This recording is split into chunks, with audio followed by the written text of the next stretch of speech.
Sí, señores, venimos con el último bloque aquí en el programa Esto es Habla el Pueblo y vamos a tocar algo que teníamos pendiente. Ya hace algunos días atrás conversamos con el panel, entre ellos con el doctor Héctor Vargas Saya, que además ha escrito un libro sobre el tema de reformas y las reformas pendientes que hay en nuestro país, tema que tiene mucho para hablar. Vamos a ver cómo hemos titulado este bloque en Habla el Pueblo.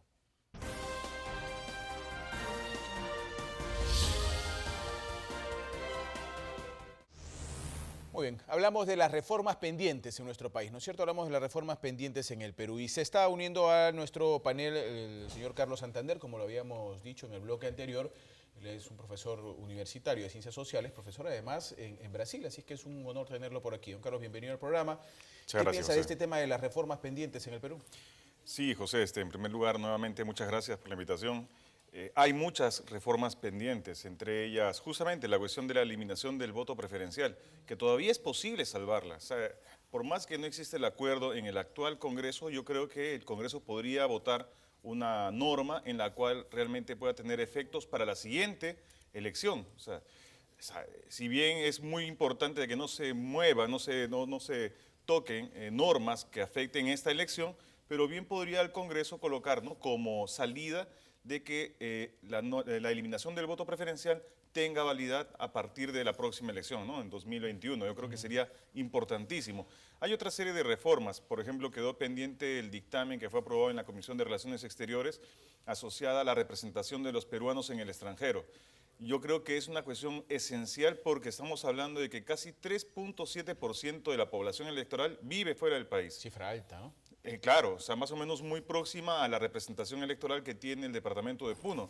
No deberían ser solamente 2 congresistas, como fue planteado, sino aproximadamente unos 4 congresistas, para que pueda corresponder, ¿no?, a la realidad.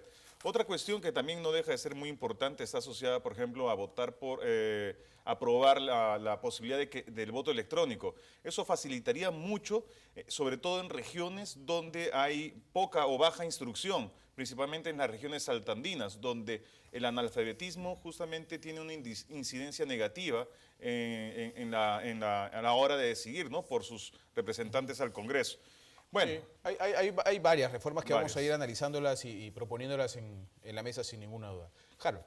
José, definitivamente son varias reformas que quedan pendientes, ¿no? Tenemos la reforma política a la que se refería Hugo Santander, la reforma educativa, que creo que ya se empezó pero que debería de consolidarse, la reforma en nuestras fuerzas policiales para ver los temas de seguridad que tanto nos agobian.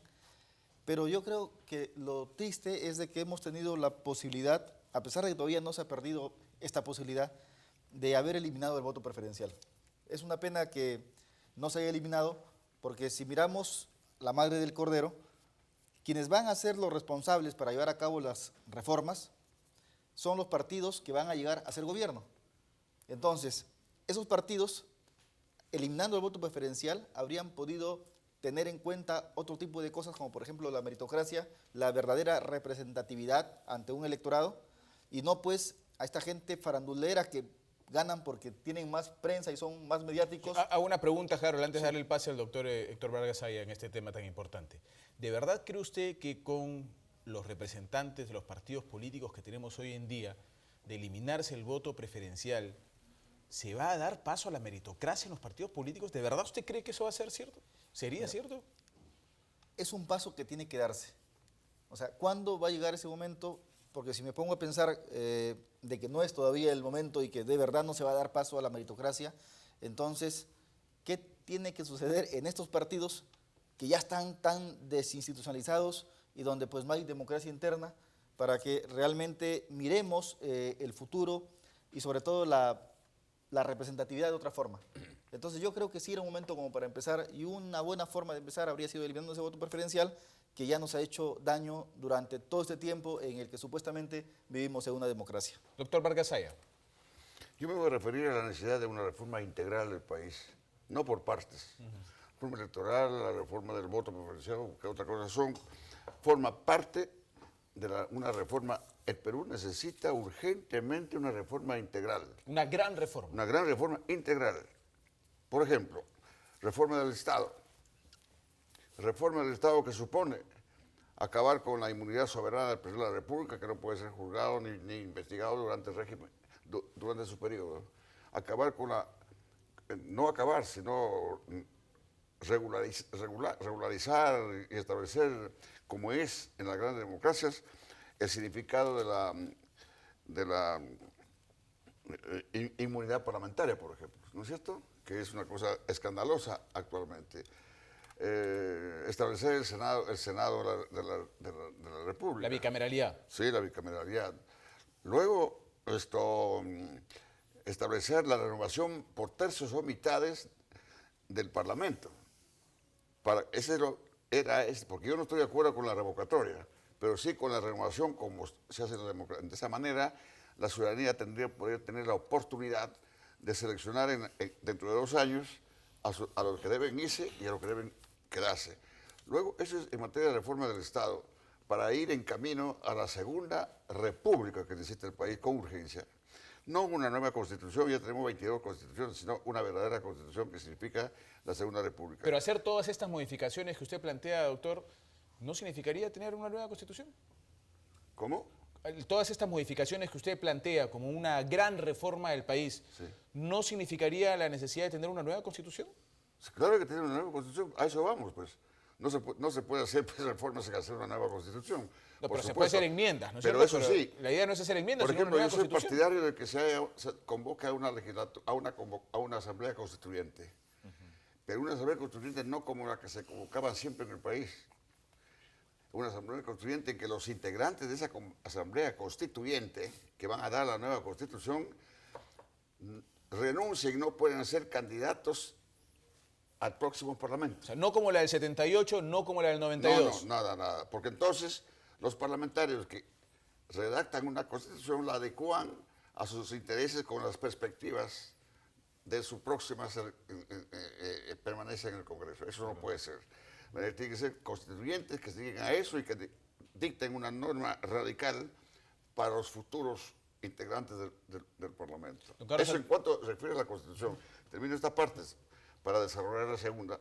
Y la otra gran reforma, aparte de los poderes del Estado, es la reforma del Código Penal.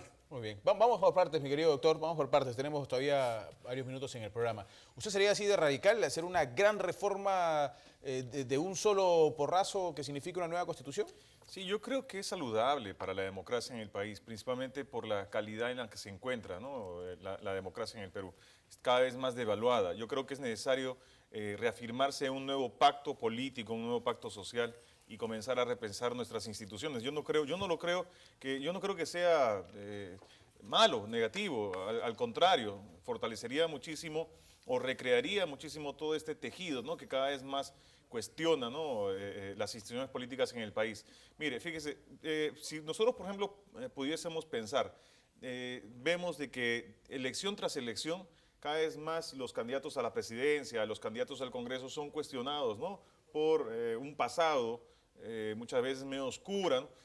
Yo creo que muchas veces es alimentado, los medios de comunicación muchas veces son alimentados por el sensacionalismo, pero principalmente por aquello que se conoce como la judicialización de la campaña electoral, que no es lo mismo que la judicialización de la política, ¿no? Por ejemplo, en el caso de México ahora la Corte Suprema aprobó, ¿no? Una medida que el Congreso jamás habría de aprobar, asociada a la ley del uso de la marihuana. Entonces, ¿qué sucede? Aquí el problema es de que yo creo que debería haber un intervalo, por ejemplo, por lo menos 6 meses antes de la elección presidencial, de que los procesos en los cuales se encuentran los candidatos a presidencia sean inmediatamente paralizados. O sea, no debería haber más trámites sino y ser nuevamente retomados hasta después de la elección, ¿no? De la primera elección, de la primera vuelta.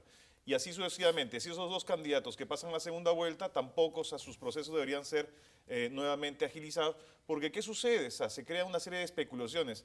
Aquel que supuestamente podría ser inocente, inmediatamente es culpable. Entonces no se respeta. ¿Y qué pasa con los culpables?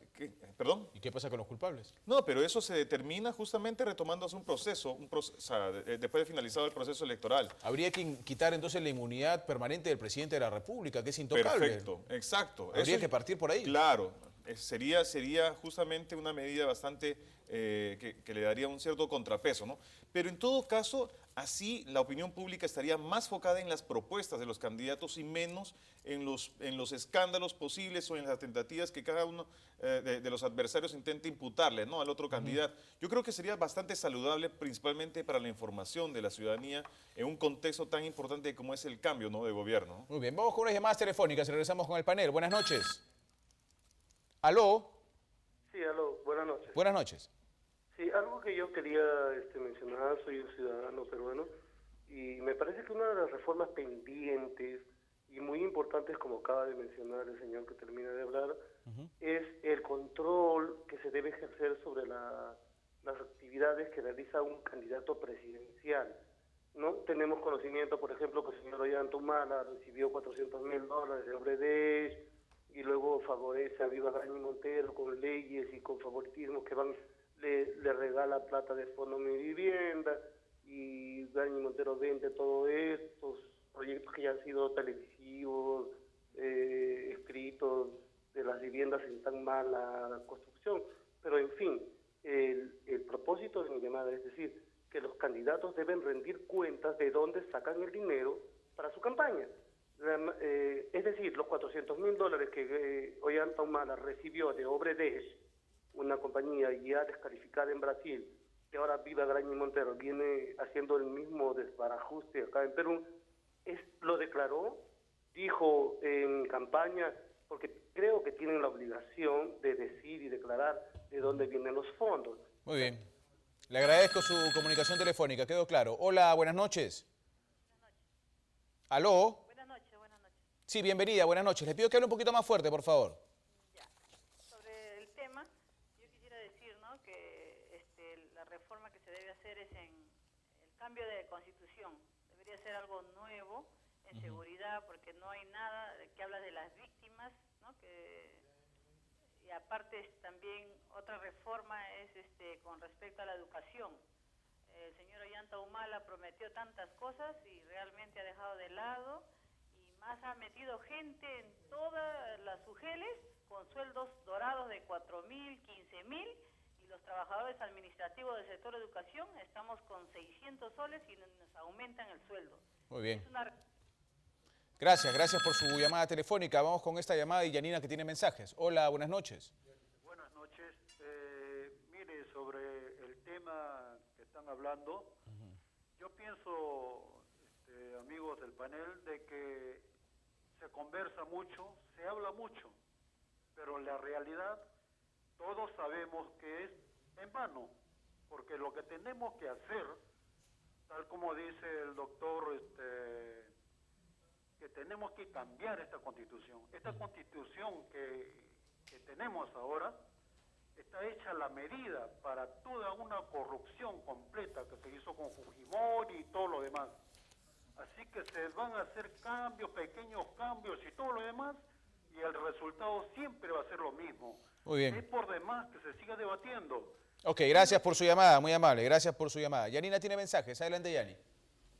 Precisamente, Pepe, Sandra Moreno nos escribe y nos dice que un tema pendiente es la reforma electoral, donde Otorongo no come Otorongo. No aprobaron el voto preferencial, que es un tema vital. Otro comentario también nos llega de Eduardo Palomino. Él nos dice que ninguno de los precandidatos propone hacer una reforma económica, porque nadie quiere que se cambie nada del modelo neoliberal.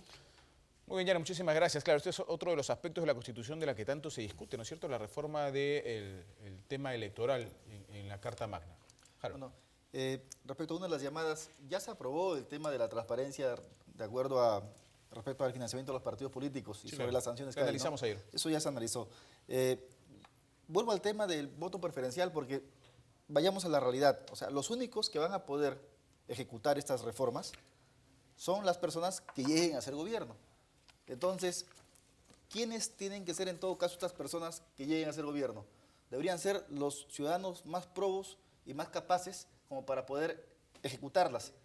Pero estos señores no van a llegar mientras tengamos partidos políticos que están caminando de la forma como están caminando ahora. Solamente reformando a los partidos políticos, entonces vamos a poder tener como prioridad de reforma el tema educativo, del que hablaban hace un momento y que yo pienso que si queremos tener otro país, incluso más allá de un cambio de constitución, es empezar por el tema educativo. O sea, no basta incrementar el presupuesto, no basta construir más colegios, se necesita otro tipo de cosas. Hay que capacitar a los profesores, hay que incluso en las evaluaciones que se hacen para ver quiénes van a ser profesores, también hay que tener cuidado con eso, porque tú vas a San Marcos o a cualquier universidad y quieres ser médico, abogado, ingeniero, los puntajes que te piden son los más altos. Pero sin embargo, para educación es el puntaje más bajo. Abajo, cuando eso no debería Cuando ser. debería ser al revés. Entonces, ¿quiénes son nuestros profesores? Son los que ingresaron a la universidad con las justas. Entonces, ¿qué tenemos como resultado?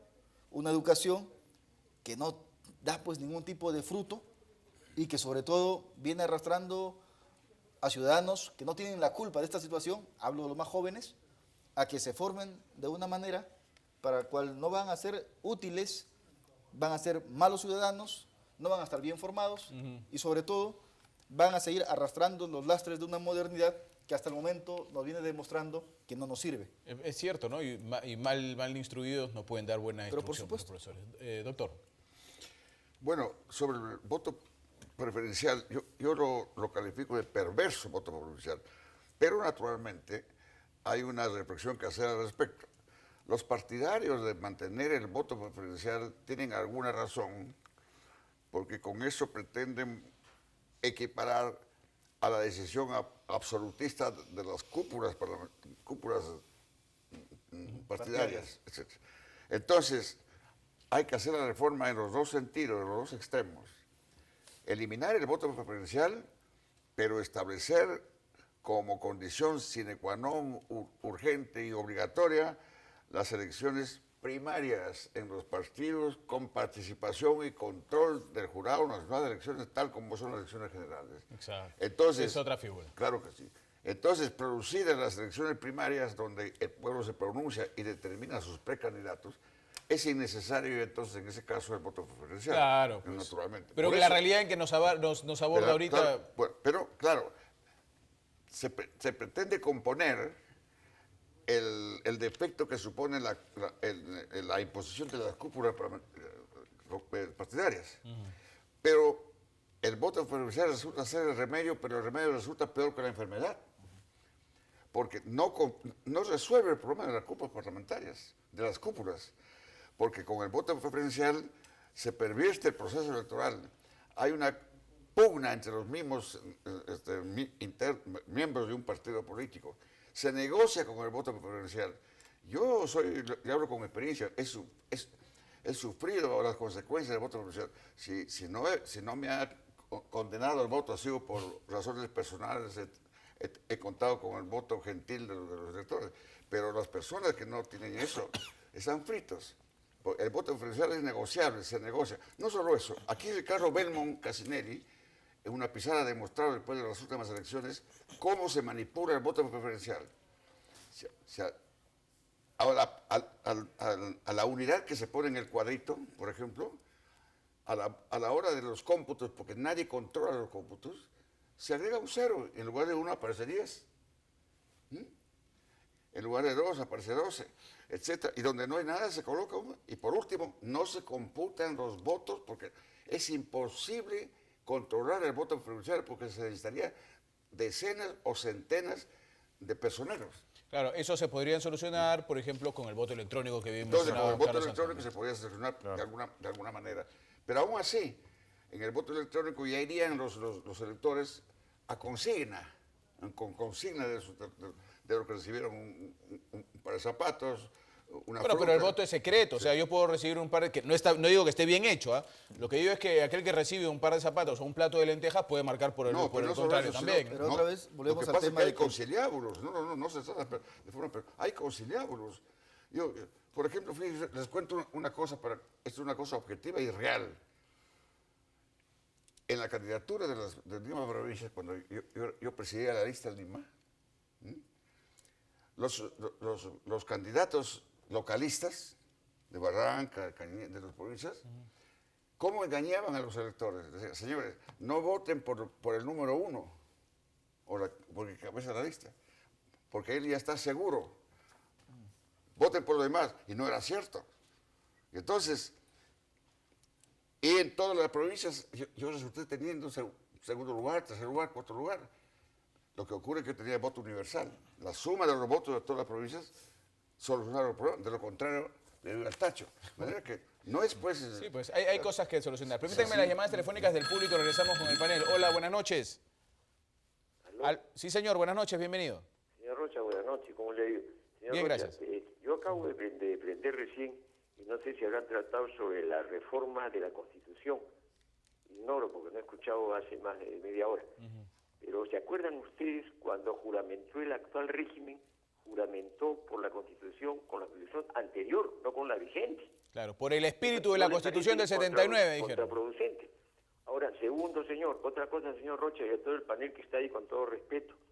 ¿Hasta cuándo vamos a creer en las encuestas que hacen estas compañías, que deben ser buenas, no sé, deben haber estudiado 50 maestrías, pero todas son manipuladas? Por ejemplo, las encuestas que hacían ustedes, que abrían las líneas telefónicas, eso me parece que es más efectivo. Muy bien, yo comparto con usted esa opinión de que las encuestas no les doy poca credibilidad. Hola, buenas noches. Aló, buenas noches. Señor, bienvenido, buenas noches. Gracias, gracias. Particularmente yo estoy de acuerdo. Yo no sé qué tiempo nos va a llevar la reforma de la Constitución, pero yo estoy de acuerdo con el doctor Aya, que se haga una reforma. Y dentro de esa reforma, también reformar a la familia. Como que yo veo que la familia está descompuesta.